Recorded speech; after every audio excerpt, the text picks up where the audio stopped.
이 세상의 모든 식물들은 해를 바라보며 자랍니다. 해를 바라보면서 꽃도 피고 열매도 맺힙니다. 우리의 속사람은 그리스도를 바라보면서 성장합니다. 그리스도를 바라보는 사람의 심령에서는 신앙의 꽃이 피고 열매가 맺힙니다. 우리가 무엇을 바라보느냐 하는 것은 너무나도 중요합니다. 삶이 비참해지기를 원한다면 자신의 속을 바라보면 되고, 마음이 산란해지기를 원한다면 주변을 바라보면 됩니다. 그러나 인생의 참 만족을 얻기 원한다면 위를 바라보아야 합니다. 그래서 성경은 우리에게 예수를 바라보자고 권고하고 있습니다. 교회마다 십자가를 세우고 십자가를 걸어놓는 이유는 십자가의 주님을 바라보자는 것입니다. 그러면 우리가 바라보아야 할 예수님은 어떤 분이실까요? 성경은 우리가 바라보아야 할 예수님을 믿음의 주여 또 온전하게 하시는 이라고 소개하고 있습니다. 예수님은 우리의 믿음의 시작이시고 끝이십니다.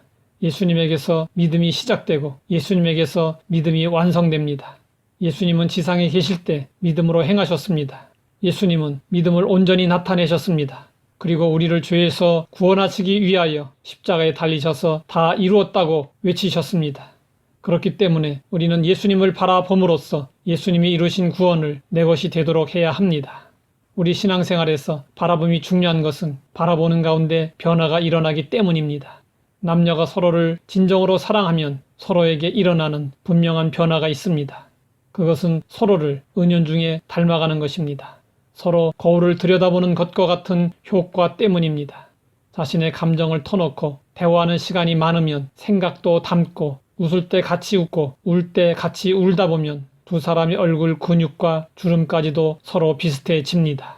같이 식사하는 시간이 많아지면 입맛도 닮아갑니다. 그래서 부부는 닮게 되어 있습니다. 나처럼 되라고 강조하는 것은 사랑이 아닙니다. 그처럼 되어주는 것이 사랑입니다. 진정한 사랑은 어느새 그 사람이 되어 있는 것입니다. 하나님은 우리를 사랑하셔서 사람이 되셨습니다. 그렇다면 우리도 주님을 바라보아야 합니다. 예수님을 바라보자는 것은 한눈을 팔지 말고 오직 예수님만을 응시하자는 것입니다. 우리는 때로 예수님을 바라보지 못하고 세상을 바라볼 때가 있습니다. 믿음으로 모든 것을 맡기고 산다는 것이 어쩐지 불안하여 예수님께 눈을 고정시키지 못하고 자꾸 세상으로 눈이 돌아갈 때가 많습니다. 지금 우리는 우리의 눈을 어디에 고정하고 있습니까?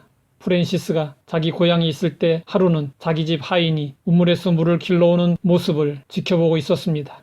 하인은 물을 기를 때마다 한 가지 이상한 행동을 했습니다.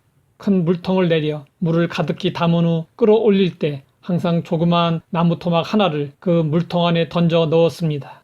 이를 신기하게 여긴 프랜시스는 하인에게 그 이유를 물어보았습니다. 하인은 이렇게 대답했습니다. 물을 퍼올릴 때 나무 토막을 물통에 넣으면 물이 요동치지 않게 되어 물이 밖으로 넘치는 것을 최대한 막을 수 있습니다.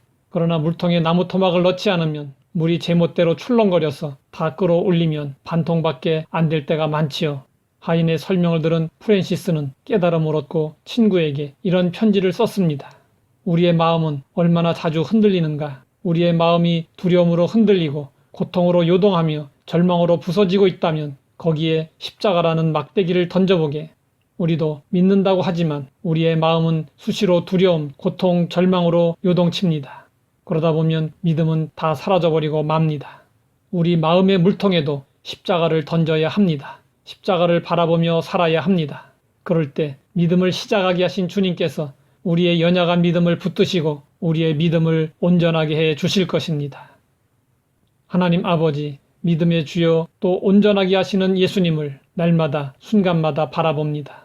예수님을 바라보고 또 바라봄으로 우리의 믿음이 온전해지고 인격 속에 예수님의 형상이 나타나고 삶 속에 예수님의 향기가 있게 하옵소서. 예수님의 이름으로 기도드립니다.